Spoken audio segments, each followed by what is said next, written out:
Aí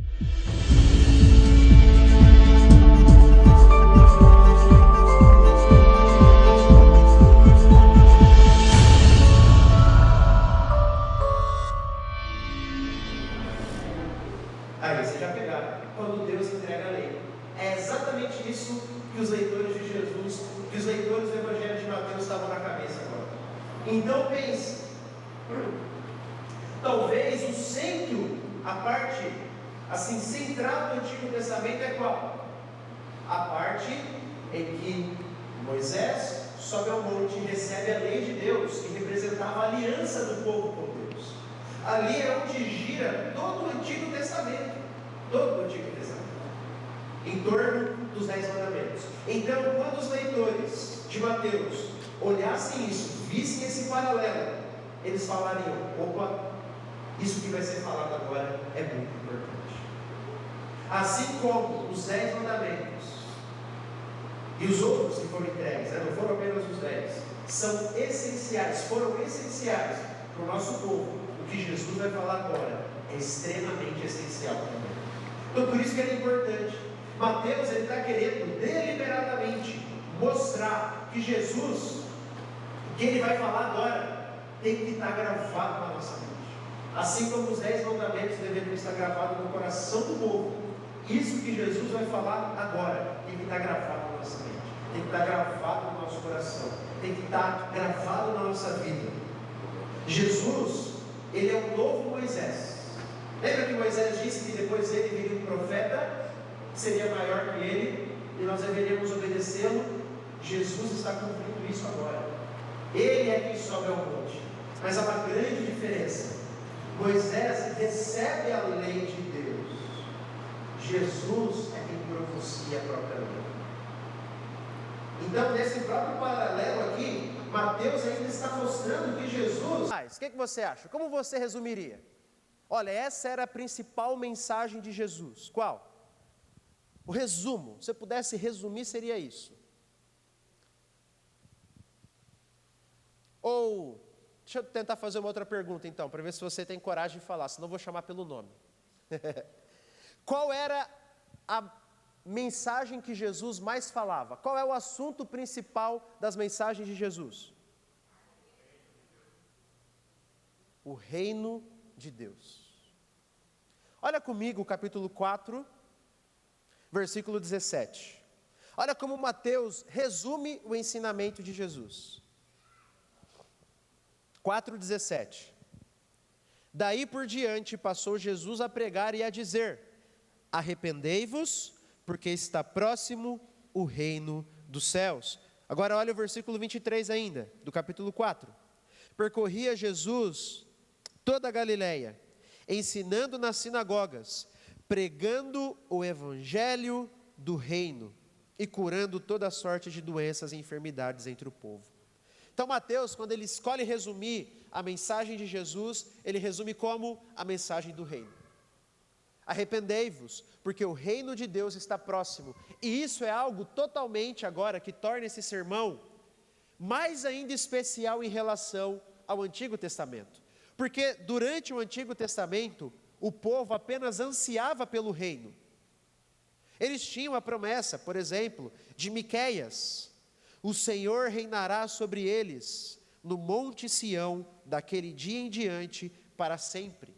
Eles tinham um anseio pelo reino de Deus ser instaurado, pelas profecias acerca de Deus reinando sobre eles. Eles não entendiam muito bem o que isso significava, mas eles ansiavam por isso. E aí vem Jesus e diz: esse reino é chegado. Esse reino chegou. O reino de Deus está dentro de vós, está entre vós. O reino de Deus chegou. E o contexto do Sermão do Monte está dentro desse reino, da mensagem do reino. Por isso que um pouquinho antes de anunciar o Sermão do Monte, Mateus ele quer resumir: olha, o resumo do ensino de Jesus é: o reino de Deus é chegado, o reino de Deus está próximo. Arrependam-se então. Aquele reino que vocês esperavam, ele chegou. E o reino de Deus Reino de Deus é o reinado do Senhor sobre o seu povo. O reino de Deus é o reinado de Deus sobre o seu povo. Reino de Deus não é uma delimitação geográfica. Quando a gente pensa em reino, a gente pensa em uma delimitação geográfica. Não. Reino de Deus não é uma placa de igreja, como a Igreja Católica acredita. Para você pertencer ao reino, você tem que pertencer à Igreja Católica Apostólica Romana. Não cremos nisso. O reino de Deus é o reinado do Senhor, a manifestação da sua soberana vontade sobre o seu povo. Então, pertencer ao reino de Deus é estar debaixo do senhorio do Rei Jesus. É ter Jesus como Rei. É ter Jesus como Senhor. É ter Jesus como governante das nossas vidas. Então isso é o reino de Deus, ou o reino dos céus, é o mesmo sentido, a mesma coisa, tá bom? E por que isso é importante para nós no Sermão do Monte? Porque o que Jesus vai falar agora é como a vida deve ser vivida nesse reino. Como os súditos do reino devem viver. Como vivem aqueles que têm Jesus como seu Senhor e Salvador. Então por isso que é importante a gente entender. O contexto é o reino. Jesus está falando, o reino de Deus chegou. Portanto, é assim que os meus discípulos devem viver. Essas são as marcas dos meus discípulos. É assim que aqueles que têm a mim como Rei devem viver as suas vidas. Então, quando nós lemos o Sermão do Monte, não é simplesmente um monte de palavras, de mandamentos que a gente tem que obedecer. Então, dar a outra face, que é uma das partes mais famosas, e nós vamos estudar daqui umas semanas. Então eu tenho que dar a outra face. Não é esse o ponto é, eu tenho que me submeter a Jesus. Eu tenho que me submeter ao meu Rei. Está lá escrito que eu tenho que orar em secreto, como diz Jesus, entrar, fechar a porta do meu quarto e orar. Eu tenho que fazer isso. Não é bem esse o ponto. A ênfase não está propriamente dita na lei, mas em quem deu a lei. Então a minha motivação não deveria ser simplesmente, eu tenho que fazer o que está escrito. Não, eu tenho que obedecer ao meu Rei. Eu tenho que me submeter a Jesus. Eu tenho que seguir os passos do meu Senhor, porque Ele é o legislador, Ele é o Rei, eu faço parte desse reino. Portanto, essas marcas deveriam ser verdadeiras na minha vida. Pensando nisso ainda, isso significa que o Sermão do Monte é para discípulos. O Sermão do Monte é para aqueles que já têm o Espírito habitando em seu coração e, portanto, recebem a força para obedecer os mandamentos de Deus. Não pelo seu próprio esforço, mas por causa de Jesus, por causa que o Espírito habita em nós. Se o Sermão do Monte diz respeito a como eu devo viver no reino de Jesus, no reino de Deus, então esse sermão é para discípulos. Esse sermão é para aqueles que têm Jesus como Rei. E portanto, ele só pode ser vivido, obedecido, dentro de um contexto de um relacionamento com Jesus. Só pode ser obedecido, vivido, entendido, se eu entendo quem é esse Rei. Se eu entendo como esse Rei me ajuda a obedecer. Então, o que eu quero dizer com isso? A gente não pode olhar o Sermão do Monte simplesmente como um conjuntinho de regras. Como um conjuntinho de regras que eu tenho que fazer o possível para obedecer simplesmente. Não é esse o ponto. Eu tenho que olhar o Sermão do Monte como a vida que agrada a Deus. E que Jesus, o meu Rei, me auxiliará a obedecê-lo. Eu tenho que mudar a ótica aqui. E Jesus, o meu Rei, me auxiliará a obedecê-lo. Então, essa é a introdução que eu gostaria de dar ao Sermão do Monte. ele é muito importante. Mateus, ele organiza o seu livro para mostrar isso.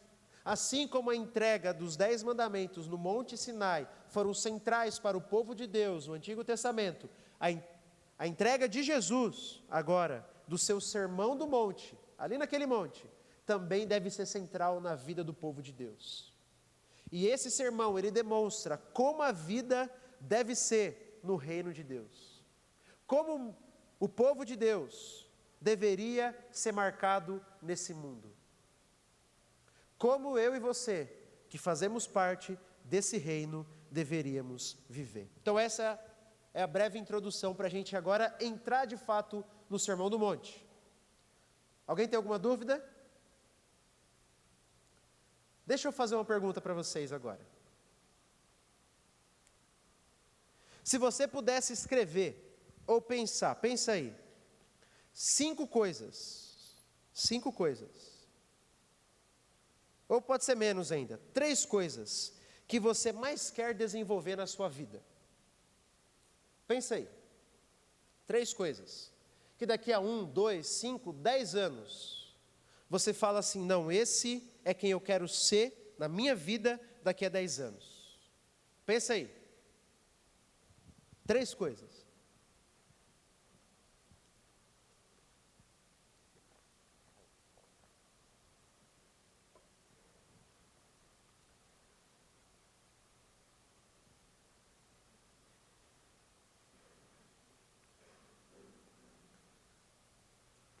Agora, vai comigo lá no versículo 3, do capítulo 5, isso.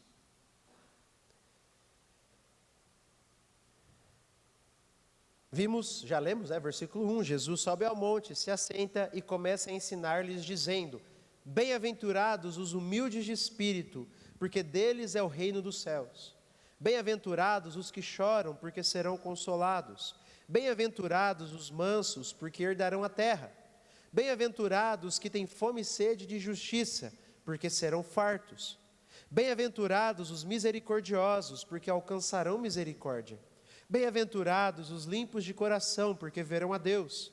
Bem-aventurados os pacificadores, porque serão chamados filhos de Deus. Bem-aventurados os perseguidos por causa da justiça, porque deles é o reino dos céus. Bem-aventurados sois, quando por minha causa vos injuriarem e vos perseguirem, e mentindo, disserem todo mal contra vós. Regozijai-vos e exultai, porque é grande o vosso galardão nos céus, pois assim perseguiram aos profetas que viveram antes de nós. Pensou nas 3 coisas? Tem alguma parte aqui desse sermão? Dessas bem-aventuranças? Olha, eu quero ser mais humilde de espírito, eu quero ser mais manso, eu quero ser mais limpo de coração, eu quero ser mais misericordioso.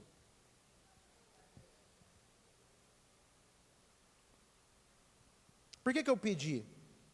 Porque geralmente, quando a gente pensa naquilo que a gente quer melhorar, dificilmente a gente olha para o Sermão do Monte, mas é aqui que os nossos olhos deveriam se voltar. Lembra que eu falei que é central? Eu quero ser mais manso. Porque agora nas bem-aventuranças, Jesus ele vai estar mostrando as marcas daqueles que pertencem ao seu reino. Veja, bem-aventurados, versículo 3, os humildes de espírito. Alguém tem uma outra tradução? Poderia ler? Pobres. Mas lê o versículo todo. Alguém tem alguma tradução diferente de bem-aventurado? Felizes são os pobres ou os humildes de espírito. A minha ênfase aqui não está ainda nos humildes, nós já vamos falar disso. Mas está no tempo verbal que Jesus está falando. Jesus está falando assim, bem-aventurados são, não é? Esse é o tempo presente. São agora os humildes de espírito. Bem-aventurados são os que choram. Felizes são os que têm fome e sede de justiça. Então essas marcas pertencem agora, ou pelo menos deveriam, ao seu povo. Oi? Presente. Tempo presente. Oi? Feliz as pessoas que sabem que são espirituais. Que sabem que são. Exato. São. Agora. E uma pergunta para você. Se isso então são as marcas que deveriam nortear, que deveriam estar presentes na minha vida. Agora a gente tem que fazer uma outra pergunta. O que significa bem-aventurado? Felizes, que mais? Quem dá mais? Alegres. O que significa? Oi? Satisfação. O que mais? O que você já ouviu falar do que significa bem-aventurado? Porque isso não é novo. Lembra do Salmo capítulo 1? Bem-aventurado é o homem que não se assenta, etc. Abençoado. Lembra do Salmo 32 também? Bem-aventurado é o homem cujo pecado é coberto, cuja iniquidade é perdoada. Irmão Cândido?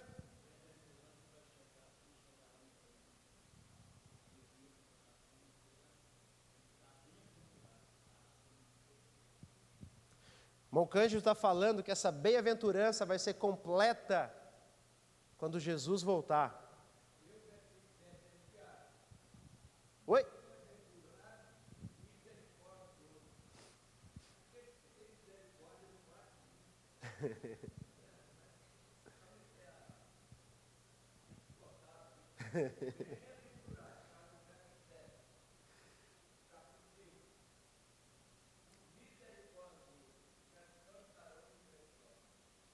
Esse aí, irmão Manuel, vai ser na próxima aula. Nós vamos entrar na misericórdia. Mas já tá bom já. O que mais? Bem-aventurado, abençoado, felizes, satisfeitos. Veja, mais do que felizes, está escrito aí, né? Mais do que felizes. Por quê? Oi? Plenos. Essa palavra, ela é extremamente difícil de ser traduzida. Porque veja, bem-aventurado é um conceito que vem do Antigo Testamento, que foi escrito em quê? Hebraico, certo? Mateus, ele está escrevendo em que língua? Grego. E Jesus falava que língua? Aramaico. Jesus falava aramaico. No tempo de Jesus, o povão falava aramaico ali, daquela região. Hebraico era bem específico para alguns mestres da lei, mas com o povo era aramaico, desde o exílio babilônico, quando o povo vai para o exílio babilônico. Então veja, tenta ver aqui a dificuldade de se traduzir esse termo. É um conceito que a gente tem que levar em consideração, que vem do Antigo Testamento. Por quê? Porque Jesus é um judeu. E o seu povo que está ouvindo aqui eram judeus. Então a mente deles estava moldada pelo Antigo Testamento. Mas eles falavam em aramaico. E Mateus, quando vai escrever, ele escreveu em grego. Então é muito difícil traduzir essa palavra. Por isso que algumas Bíblias usam bem-aventurado, outras usam felizes, outras usam abençoado, mas o significado dela é mais rico do que tudo isso. Mais rico do que tudo isso.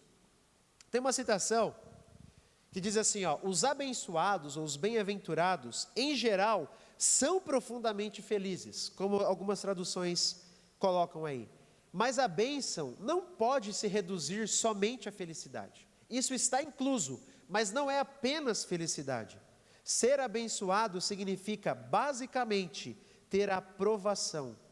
Quando Deus abençoa o homem, Ele o está aprovando. E esse é sempre um ato de aproximação divina. Então, bem-aventurado é aquele homem que é aprovado por Deus, que está próximo de Deus. E isso inclui tudo que vocês falaram: felicidade, satisfação, bênção. Mas a bem-aventurança é ter a aprovação de Deus. E isso é um ato de Deus se aproximar do homem. Isso é ser bem-aventurado, tá bom? Então engloba tudo isso. O que eu quero dizer? Que bem-aventurado é algo tão rico que é difícil de ser traduzido para nós. Envolve felicidade, envolve alegria, envolve satisfação, porque acima de tudo, envolve a aprovação do próprio Deus. A aprovação do próprio Deus. E aqui, a gente já tem um bom ensinamento para nós.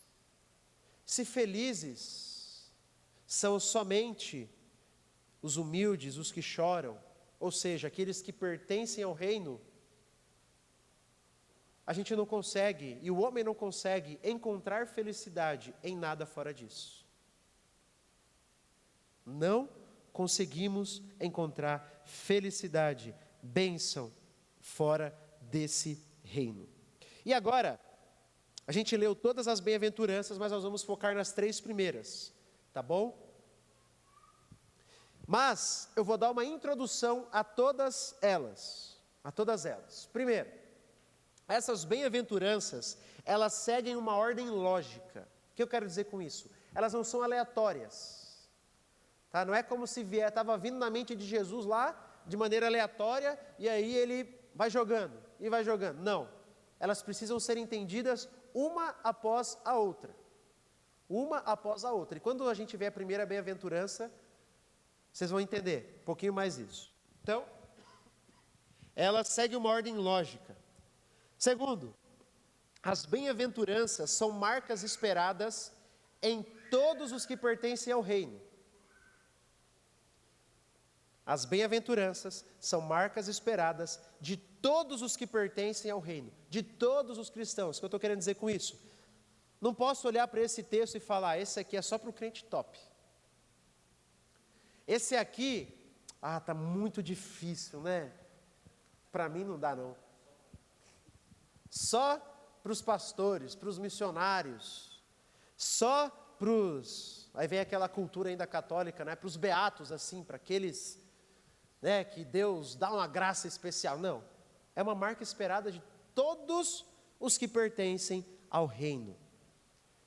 Terceiro, todas as bem-aventuranças devem marcar a nossa vida. O que eu quero dizer com isso? Léo, eu sou misericordioso, mas eu não sou manso não, hein? Então não é a bem-aventurança desse texto. Todas elas devem marcar a minha vida, e eu preciso buscar apresentar na minha vida todas as bem-aventuranças. Não é só uma ou outra. Não, Léo, eu tenho fome e sede de justiça, a injustiça me dá, mas daí eu não sou manso, né? Eu brigo, eu xingo, né? Todas as bem-aventuranças devem marcar o cristão. Sendo assim, todas as bênçãos são desfrutadas pelos cristãos. Todas. Não tem bênção só para um ou bênção só para outro. As bênçãos aqui são prometidas para aqueles que pertencem ao reino. E por último, as qualidades descritas aqui não têm nada a ver com temperamento. Não tem nada a ver com inclinações naturais. Não, Léo, naturalmente eu já sou uma pessoa que chora, sabe? Eu sou muito chorão. Não é desse choro que Jesus está falando. Não, eu sou uma pessoa mansa. Não é dessa mansidão que Jesus está falando. São de coisas espirituais, não de coisas naturais. Então não use da desculpa também. Não, eu não sou manso, mas é porque assim, Deus me deu uma braveza que eu não sei de onde vem. Né? Aí a gente usa as desculpas, né? Não, eu sou sanguíneo, sabe? Sou sanguíneo, né? Colérico, sou colérico. Não, eu choro muito porque eu sou melancólico, sabe? Deus me deu temperamento. Eu ri, desculpa, a irmã riu lá, eu ri também. Temperamento melancólico. Irmãos, Jesus não está falando disso, tá? Jesus não está falando de temperamento, de que para um... Não. São manifestações, lembra? Daqueles que já têm o Espírito no coração.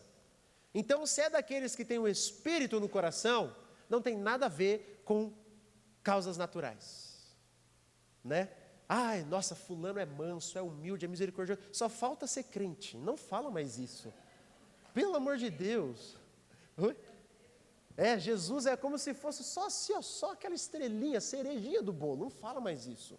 Tudo isso, se existe, não é porque eu tenho naturalmente, é por causa do Espírito Santo. Tá bom? Então, ó, 5 coisas para você lembrar. As bem-aventuranças, elas estão em uma ordem lógica.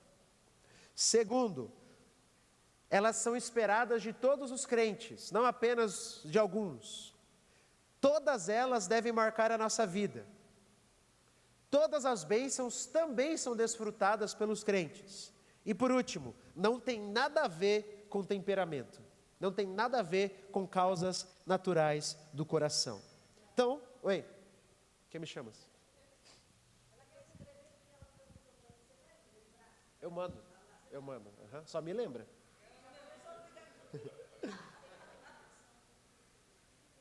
Oi? Tem, porque é o mesmo Espírito que gera, né? Tem ligação, ela perguntou se tem ligação com o fruto do Espírito.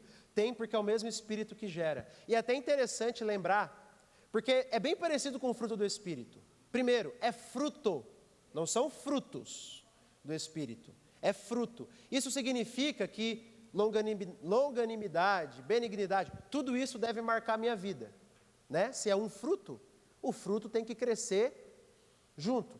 A mesma coisa as bem-aventuranças, são marcas que devem estar na minha vida. Vamos entrar agora. As bem-aventuranças, elas têm um esquema, assim, um padrão. Jesus vai falar quem é bem-aventurado, vai dar a característica dele, e o porquê que ele é bem-aventurado. Ou seja, ele vai falar da bênção que essa pessoa recebe. Então você vai ver, bem-aventurados são esses, porque eles recebem ou receberão ou receberam isso. Vamos entrar na pobreza de espírito. Bem-aventurados os humildes de espírito, porque deles é o reino dos céus. O que é ser pobre de espírito? O que é?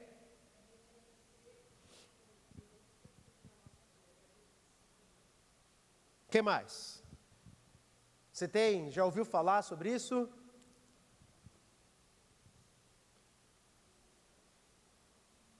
Quem são os humildes de espírito?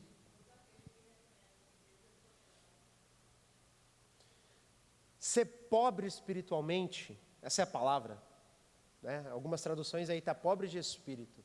Ser pobre espiritualmente é o quê? Reconhecer que você é falido diante de Deus.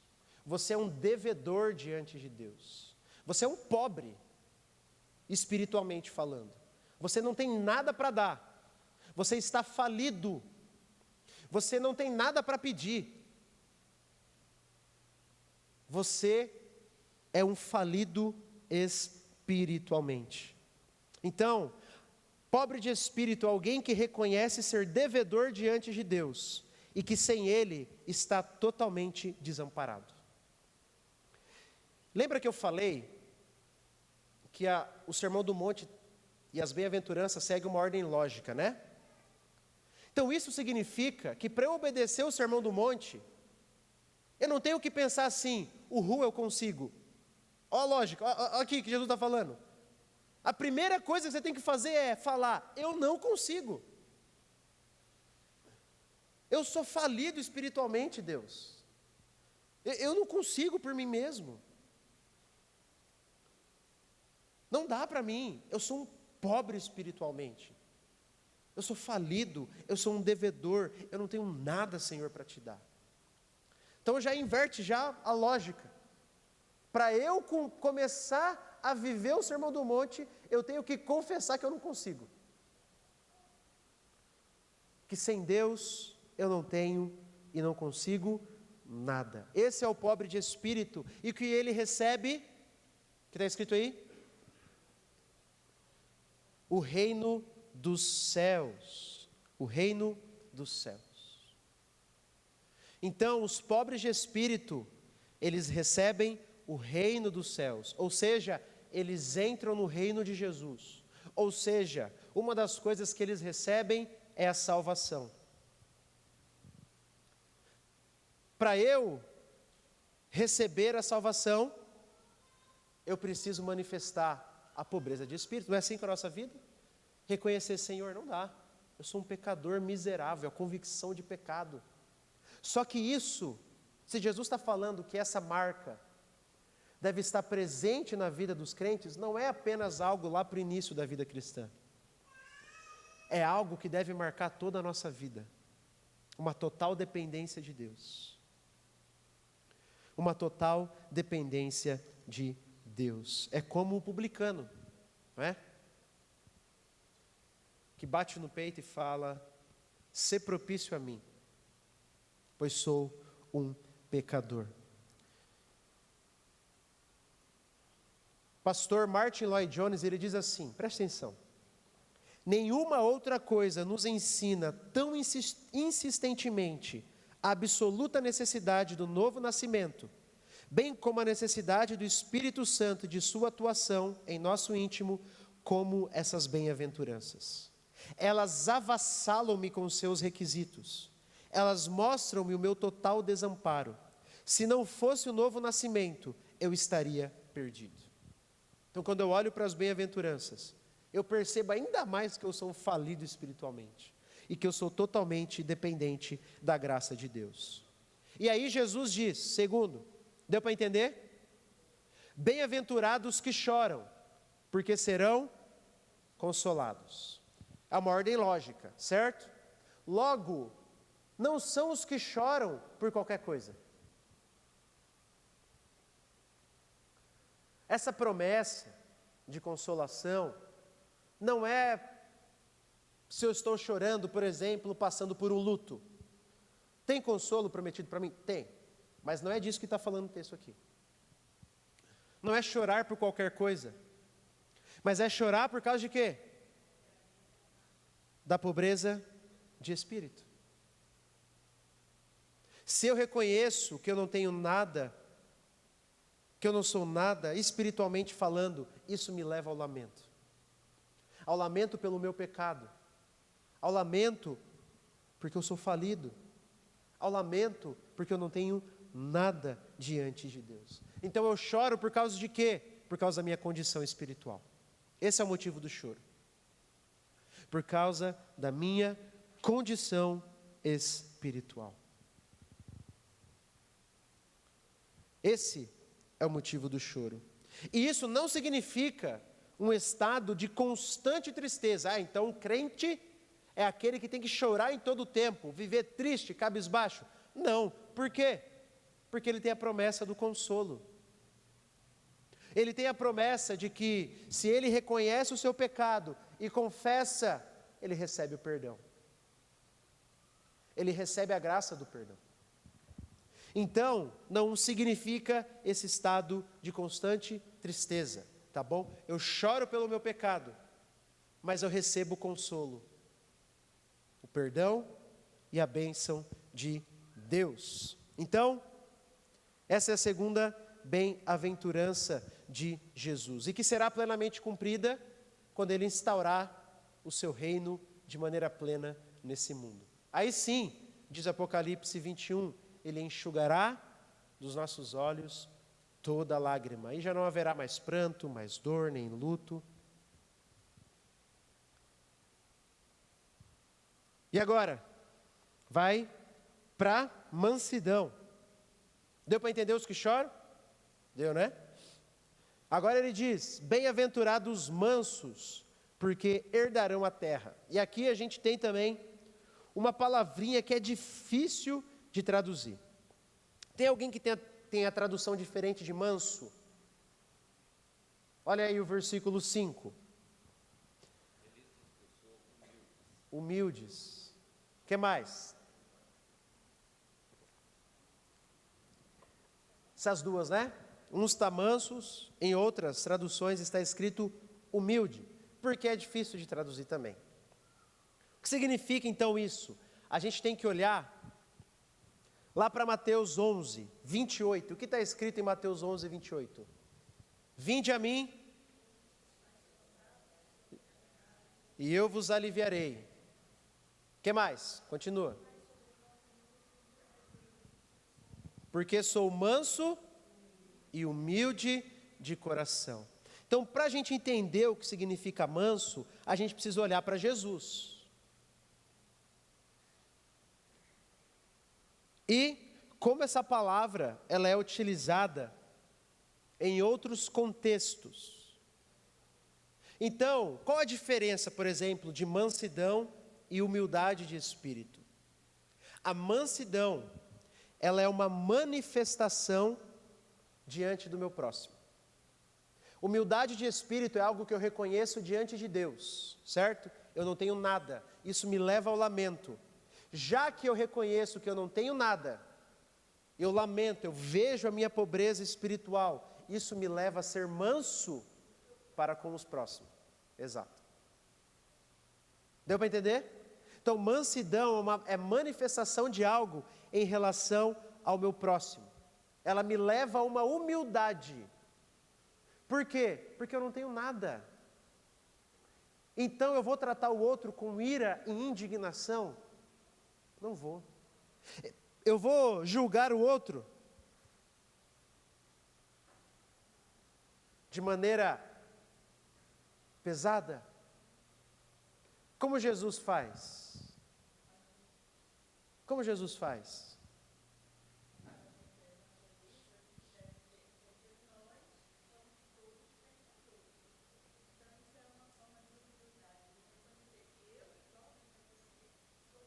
Exato.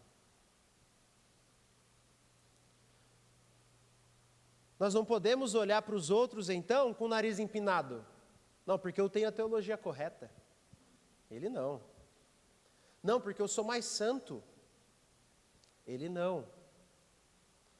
E aí como vimos na última pregação, eu me faço como medida.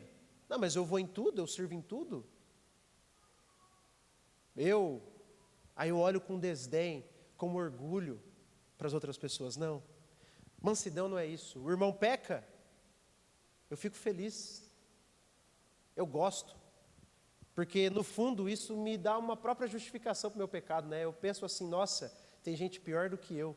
Que bom. A gente pensa isso de vez em quando. Ah, eu estou ruim, mas tem gente que está pior, né? Não é isso que a gente pensa? Mansidão não é isso. Pense em Jesus, que diz o texto que ele não esmagará a cana quebrada e não apagará a torcida que fumega. O que o texto está falando? Pense que você é uma cana que já está quebrada no chão. Só falta pisar. Pensa que você é como se fosse uma tocha que já está se apagando. Sua vida está uma bagunça. Só falta chegar e dar mais um pisão ainda para apagar a brasa que restou. Sabe, dá aquela última assim, ó. O texto diz, Jesus não faz isso. Jesus não faz isso. Porque ele é manso e humilde de coração. Então a mansidão, ela se reflete no trato com o meu próximo. Eu não vou tratar ele com orgulho. Eu não vou tratar ele com desdém. Eu não vou tratar ele da maneira que eu não deveria ser tratado. Se Deus me tratou com graça, perdão e amor, é assim que eu vou tratá-lo. É assim que eu vou tratar os meus filhos. Às vezes a gente usa a desculpa de ser pai para explodir com os filhos, né? E aí, a mansidão tem que marcar a criação dos meus filhos também. A mansidão tem que marcar a minha vida no meu trabalho, se eu faço parte desse reino. Porque eu entendo, aquela pessoa, ela é falida espiritualmente, como eu. E se não for o Espírito Santo na vida dela, não vai ter mudança. Assim como o Espírito Santo agiu na minha vida. E a promessa é, porque herdarão a terra. Nós sabemos que no fim da história, Jesus volta e teremos um novo céu e uma nova terra. E nós já estudamos isso ano passado numa escola bíblica. O nosso futuro lar é nos novos céus e na nova terra. É numa terra restaurada, com um corpo ressurreto, não é viver apenas no céu. O céu é temporário, mas no último dia o céu se unirá à terra. Só lê Apocalipse 21 e 22. Receberemos novos corpos e viveremos numa terra restaurada. E essa terra é prometida para os mansos. Ah, Léo, então eu vou ser manso para ganhar a terra. Não, o movimento é o contrário, lembra? Porque eu já faço parte desse reino, eu sou manso, a terra já está prometida para mim. Já está prometida. Então, isso é mansidão. Deu para entender? Pobreza de espírito me leva então a lamentar pelo meu pecado e também a tratar o meu próximo com humildade, com graça, com amor. Então, essas são as 3 bem-aventuranças que nós veremos hoje. Lembre-se, as bem-aventuranças e o Sermão do Monte como um todo é a descrição de como deve ser a vida daqueles que pertencem ao reino de Jesus. E ele só pode ser compreendido e vivido em um contexto de relacionamento com Jesus. E para que eu passe a tentar cumpri-lo na minha vida, eu preciso primeiro reconhecer que eu não consigo, que eu preciso da ajuda do Espírito Santo. Não basta eu me esforçar, não basta eu arar a terra e plantar. Se a chuva do Espírito não for derramada, não vai nascer nada. Não vai nascer nada. Então, algumas aplicações para a gente refletir. Quando você olha para a sua vida e compara com a vida do mundo, você vê diferença? Você percebe que tudo que Jesus está falando aqui é contracultural? Olha, no meu reino, bem-aventurados são os pobres de espírito.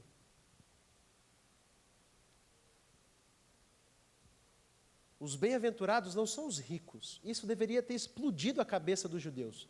Porque para o judeu, bênção material estava associado com bênção espiritual. Eles achavam que, olha, essa pessoa é abençoada por Deus, hein? Essa aí deve ser, top, naquele tempo. Então, quando Jesus vem, no meu reino não é assim. Bem-aventurado é o pobre. Bem-aventurado é o que chora. Bem-aventurado é o manso, não é aquele que pega em armas, não é aquele que faz valer, eu não levo desaforo para casa, não é esse que é bem-aventurado no meu reino. O que Jesus está falando, em resumo, é que a nossa vida deve ser diferente daqueles que estão no mundo. Só que a igreja evangélica errou em muito, porque, de maneira geral, foi nos dito que ser diferente é não escutar música do mundo, que ser diferente é não usar calça jeans, que ser diferente é não frequentar certos lugares, é não andar com certas pessoas. Mas veja, o texto, a ênfase de Jesus é algo que vem do coração. O que deveria marcar a minha diferença do meu próximo não é a peça de roupa que eu visto, principalmente. Vai gerar isso? Lá na frente vai, a gente pode falar sobre isso depois. Mas deveria ser um coração transformado. Uma felicidade diferente. Uma maneira de tratar o próximo diferente. Então a gente precisa olhar para o Sermão do Monte e se perguntar: será que eu sou diferente? Segundo, será que eu acho que mereço alguma coisa diante de Deus? Como você lida com as frustrações quando você não recebe aquilo que você quer? Muitas vezes a nossa indignação é porque achamos que Deus nos deve algo, não é verdade? Mas eu orei tanto, mas eu fui fiel, mas eu honrei a Deus. E a indignação vem de um coração que acha que merece alguma coisa. Penúltimo, qual foi a última vez que você chorou pelo seu pecado? Qual foi a última vez que o meu coração foi tomado de profunda tristeza e eu lamentei? E não é só, entre aspas, tá? O pecadão. Que é fácil chorar pelo pecadão. É fácil chorar quando eu faço uma grande burrada. Mas os pecados, pecadinhos, entre aspas aqui, a gente não chora, né? A gente se acostuma. A gente grita com a esposa, com o marido, e a gente não lamenta depois. A gente grita com os filhos, e a gente acha que não, tá tranquilo, faz parte. A gente tem um olhar impuro, a gente nem lembra, esquece, passou, já era, já acabou, já. Qual foi a última vez que eu lamentei pela minha condição espiritual? Que eu chorei e falei, Senhor, miserável homem que sou.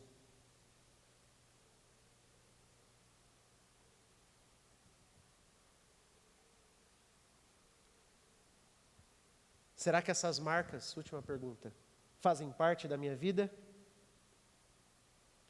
Se não fazem, vocês já sabem o que fazer, né? É reconhecer diante de Deus, Senhor, eu não consigo, por favor, me ajuda. Eu quero, eu devo, eu sei que eu devo, mas eu preciso da sua ajuda. Termino com uma citação, John Stott. Jesus não nos deu um tratado acadêmico pensando meramente em estimular a mente. Acredito que a intenção de Jesus era que seu sermão fosse obedecido.